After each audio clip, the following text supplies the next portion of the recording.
Welcome to Data and Dimensions, a podcast at the intersection of entertainment, industry, and interactivity. I'm Neil Barbour, an analyst with S&P Global Market Intelligence Kagan.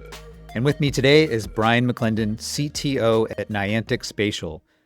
Brian was part of the team at Silicon Graphics in the 90s, was an early investor in geospatial engineering company Keyhole, and was a director of engineering for Google Geo, which built the basis for Google Maps. He would later join Pokémon Go developer Niantic as vice president of augmented reality research and mapping. Brian, thanks for joining us. Happy to be here. We really want to get into the story of how Pokémon Go is helping power practical robotics, but you seem to have been attached to so many seminal projects over the years. Can you tell me what it was like working at Silicon Graphics, which played such a pivotal role in the look and feel of special effects in movies? Silicon Graphics is one of the best places to work that I think any engineer could hope for. We were building the most modern 3D graphics. We were building GPUs before GPUs existed. Our GPUs were three very large VME boards that cost $100,000. But at the time, they were the fastest graphics in the world. And many of the people from those teams went on to, work with AMD or NVIDIA and build the consumer graphics that we all use today. But as a pioneer in 3D graphics, high performance 3D graphics, we ended up seeing all the amazing applications that 3D can be applied to, and we're able to be at the beginnings of flight simulation and computational fluid dynamics, and of course movie editing and special effects. So Maya and 3D Studio Max both ran on SGI machines, and many of the early CGI movies, Jurassic Park, Terminator 2, were all done, entirely on SGI machines. Yeah, and maybe talk a little bit about what it was like to work on Google Maps. I think a lot of us regard that as the first killer app of the smartphone era. Well, the transition from 3D graphics of the 90s to the more powerful or higher volume use case of mobile phones, was bumpy. $1,000 is not a reasonable price for 3D graphics, and so NVIDIA worked hard on that. And by 2002 or three, we had a relatively low-cost consumer graphics card that could run this early thing that would become Google Earth. And in 2004, Google acquired us and turned this app Keyhole into Google Earth. And initially, we focused on satellite imagery, but immediately joined with the Google Maps engineers that were there and built both Google Maps, Google Earth, and then Street View and so on. And the change in audience from having, few low thousands to tens of thousands, hundreds of thousands of users to almost immediately jumping into 100 million users at Google was, breathtaking. When we launched Google Earth in June of 2005, we basically nearly took down Google because we used more than half their bandwidth, and it was extremely popular. But I think the real takeoff on user base didn't occur until we went mobile. And so Google Maps for mobile launched in 2008, 2009. And by 2010 or 11, everybody was using Google Maps mobile on iPhone, on Android, and getting turn-by-turn directions and eventually replacing all of those dedicated personal navigation devices that had existed before. Yeah, and certainly replacing MapQuest or printing out directions. Yes. So let's fast forward a little bit more to another killer app of the mobile era. Describe your work with the original Niantic and Pokémon Go. So Niantic Labs was actually formed inside Google by John Henke, and he wanted to build more geospatial consumer apps that sort of helped explore the world. And the first two apps were Field Trip and Ingress. But they were successful enough that the Pokemon company wanted to build a version of Pokemon Go based on mapping and based on this technology. So John spun the company out of Google, which was a challenge into itself, and formed Niantic Labs and launched Pokemon Go in 2016. And one of the things that I don't think people fully understand is that when it launched in July, for the next 2 months, 500 million people installed that app. And there is no other app in the world that can claim that, even to this day. And, many of us do remember sort of those videos of, floods of people crossing intersections to chase after the Snorlax or whatever. Right. it was incredibly popular. But, from John's perspective, it was also terrifying. He had to somehow keep the service running with 500 million users. And there was all sorts of challenges with that and scaling the company up. But Pokemon Go survived, continued to retain users, and, made $1 billion in 2016 and is making more than $1 billion today. Pokemon Go is now owned by mobile games publisher Scopely after a $3.5 billion deal. And now you're with a spinoff that's doing something a little different, but still building on that success. Talk to me about the data you were able to collect from Pokemon and how that has turned into precision geospatial modeling. So somewhere around 2018, John got the idea that, we could help have Pokemon Go players scan Pokestops to help model them and collect that data to build a, very highly detailed 3D model of some, sort of narrow portions of the world. And so Pokemon Go players had motivation to, take out their video camera and record for 30 seconds to a minute. They would upload those videos and they would get, in-game rewards for doing so. And those videos became the basis of our sort of augmented reality localization capabilities, which we call the visual positioning system.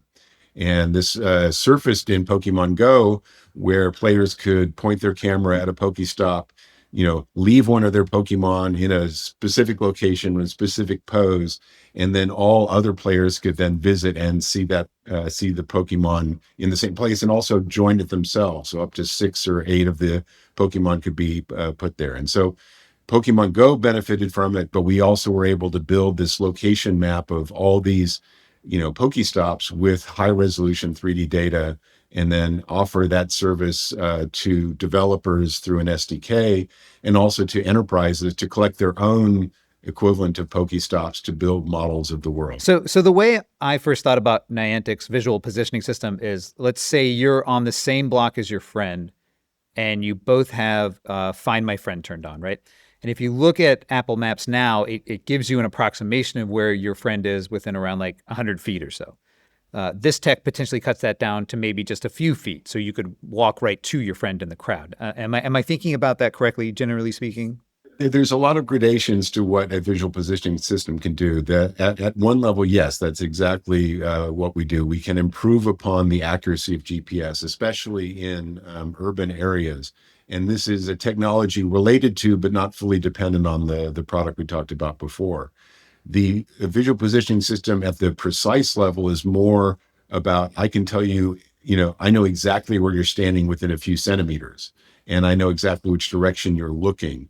And so if there are two people that are both looking at a sort of virtual game object or a virtual project, if they're an enterprise, they both see exactly the same thing in the same place and can talk about it. And one of them can be at the location, and another can be remote and seeing a 3D representation in VR goggles or whatever.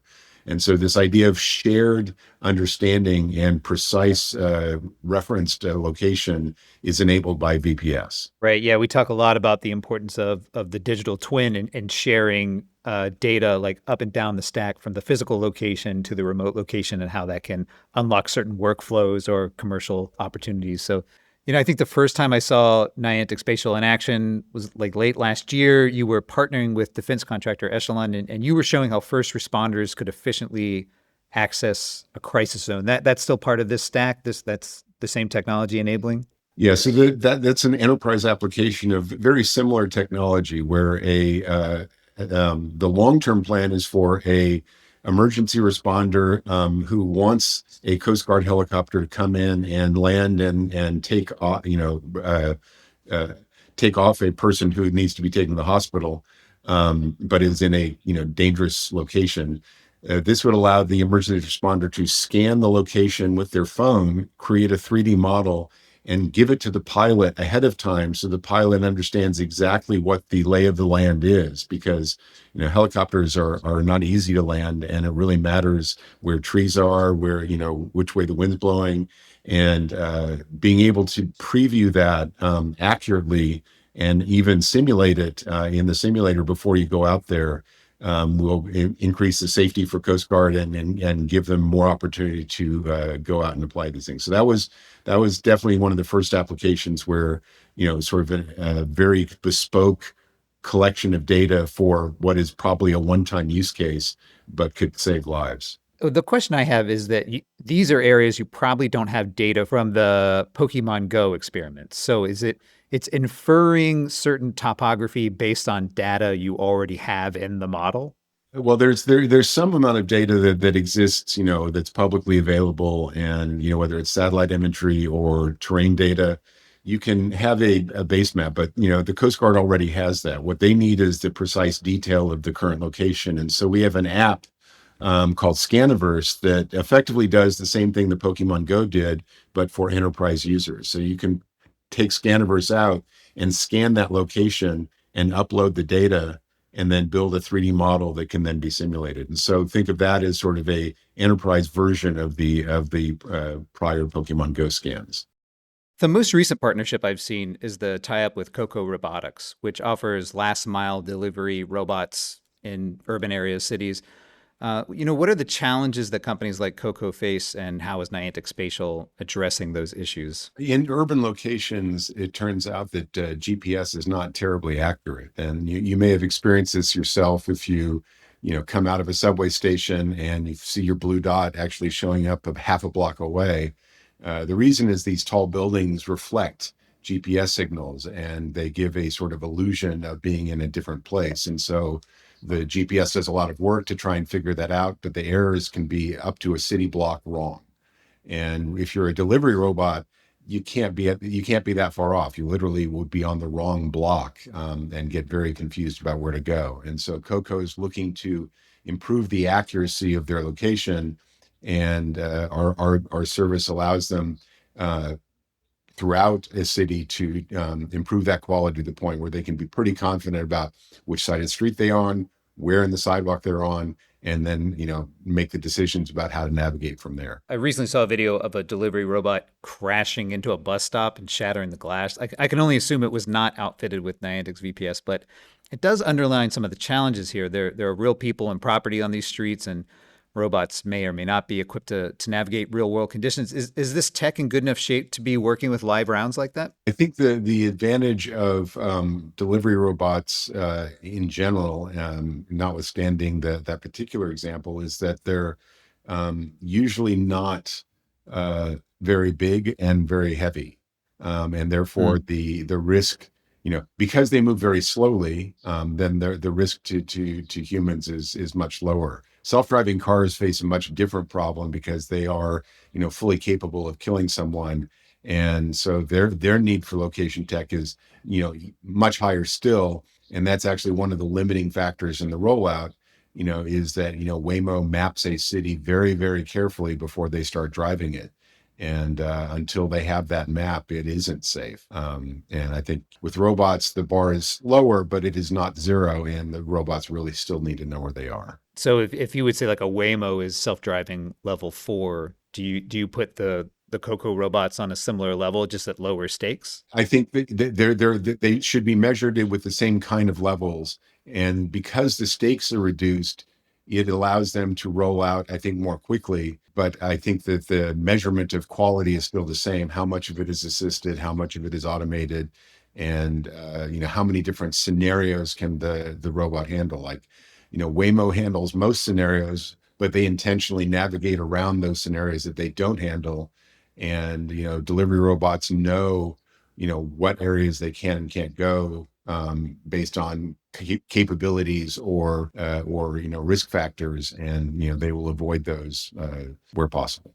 So I guess that takes me to my next question: is once this tech is refined in maybe the robotics or other low stakes scenarios, does it pull across to self-driving cars eventually? Is that kind of the end goal with this sort of technology? I think at the end of the day, we kind of know how many cars there are going to be in the world, and they will eventually all be self-driving. Certainly, there will be self-driving supervision of human drivers because self-driving will be safer. But I think the real change will be when there are many more robots in the world, and delivery robots are really good prototype for this because they are out there today. They're usually wheeled. They have a task. It is point to point. It's relatively simple. But long term, you'll see humanoid robots that need to get from arbitrary point A to arbitrary point B, and that will require navigation not just along the streets, but in the stairwells and through doorways and all sorts of other complex situations. And all of these robots are going to need to have that positioning information so that they know where they are relative to the world around them. Well, let me ask this. If an Amazon or other warehouse operator were to come to you and say, let's put this VPS on robots, could this software slot right into there? That would be a good application of it. I think, though, that the many of the factory floor robotics have in many ways already solved their mapping problem because they have a very limited floor plan. And so the robots are trained on that specific floor plan and never really leave the area. If you look at how Amazon operates its robots, they actually have a sort of segregated system where half of the delivery floor is robot only and humans are not allowed. The second half is mostly human, but some robots are allowed, but they play by much different rules. The safety rules for that side of the fence are much higher. And if a human goes into the pure robot half, all the robots stop because they're designed to move with aggressive nature with, low risk, where the only risk is really a robot colliding with a robot. So you're in a factory, there are a lot more known knowns, and you could hand a robot a specific digital twin and it could train itself and be ready to go. The difference with your tech is that out in the real world, there are a lot more unknowns. And so this VPS is helping the robots deal with those scenarios. That's right. The world's much bigger than a single factory floor.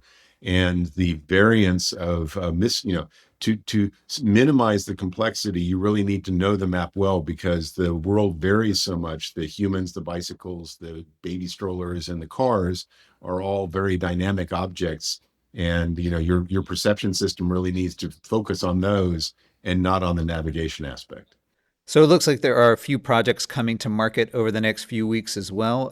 Why don't you talk about advancements in Scaniverse and BPS2? How is this moving the Niantic story forward? Yeah, so we're releasing a new version of Scaniverse, which has been our consumer scanning app. And so if you want to try out this new technology called Gaussian splats, we have discovered that there's a new way to 3D model the world. So this isn't about VPS and visual positioning. This is actually about visualization. And with Scaniverse, you can, with a simple mobile app, scan an object and create a 3D model of it that looks extremely real. And you can do this all on your device. And we've had this out for several years, actually 2 years with Gaussian splats, probably 4 years, if you count the triangular meshes and texture meshes and so forth. But in the last 2 years, Gaussian splats have just radically changed the industry. They look better, they render faster, and pretty much everybody who's working on visualization right now is working on moving to Gaussian splats. And they sound a bit silly, but visually, once you see them, you'll understand why they're differentiated.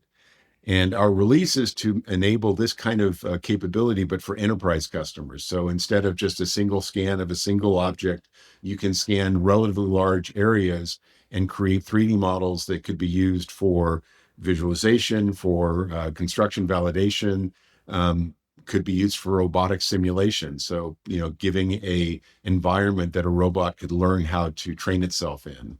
But the most common one is actually for visual positioning, where you scan this very large area and now you can point your phone or any camera in this area and will know exactly where you're standing and therefore be able to place that object that you're looking at and yourself precisely in 3D.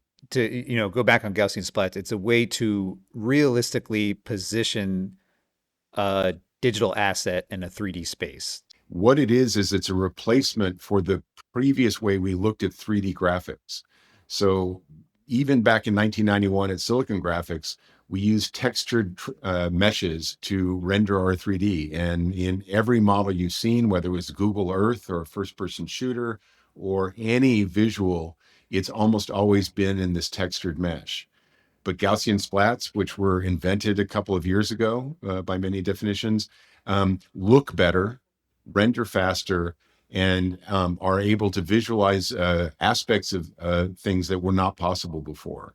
And we believe that many of the existing visualization capabilities are going to be replaced by Gaussian splats, both now and in the near future. And I think we're one of the leaders in that category. It seems like there's a lot of crossover with smart glasses for this kind of tech as well. We recently talked to Sean Mann of RP1 about surfacing digital data and real world settings through AR. I know you've partnered with Snap on their Snap spectacles before on some projects. What's your outlook for AR, VR hardware? Are you hoping to serve a lot of smart glasses or headsets and those kind of use cases over the next decade? So AR glasses have been talked about for many years. And with the release of the Microsoft HoloLens, almost a decade ago, there was a lot of hope it was coming soon. And I think that we at Niantic, both at Labs and at Spatial, have wanted AR glasses to become, more ubiquitous. And the challenge has been that visualizing, on the glasses, an accurate model of the world that tracks as you move your head around is very hard. And you've seen this with the Meta Ray-Ban specs. They didn't try to do it. They basically are a input only set of glasses. The only output is the audio that you hear. And so the display side, even when they do display, like I guess a new version of them, they don't try to track the world around them. It's just a flat heads up display kind Exactly. of thing. And so the Snapchat spectacles are going to be the first consumer glasses that try the hard problem, that really want to track the world around you, have 6 degrees of freedom of motion, but then render the world on top of it. And to do that accurately, you do need to know exactly where you are in the world. So if you have a map and you're standing somewhere, you need to know not just where you're standing, but where you're looking, if you want to overlay information on top of the world around you. And so Snap Spectacles, I think, are going to be one of the first use cases where VPS really matters for adding content and annotation to the physical world. One last question I sort of kept coming back to is it seems like maybe there's some concern or confusion about how Pokemon Go players' data has been leveraged in Niantic Spatial. Do you want to take a minute to walk through how the data has been collected and how it's used? Yeah, I mean, I think the biggest worry would be that somehow there's background collection happening while you're playing the game. And that absolutely was never the case. Each time a player chose to enable this feature of scanning a Pokestop for a particular reason, they finished scanning the video and they were asked, do you want to upload the video in exchange for this in-game reward? It was a very conscious act, and it happened a lot, but in the grand scheme of the game was, relatively narrow use case. So there's on the order of 300 million of these, and they are very useful for creating this accurate model of these Pokestops. And that, taught us, both Niantic Labs and Niantic Spatial, a lot about reconstruction and about visual positioning. And, we will continue to use that data to improve our models of the world. But there's scans that were, consciously updated with, multiple steps along the way that the players participated in. So it's no background activity. Well, Brian, thank you for your time. Thanks, Neil.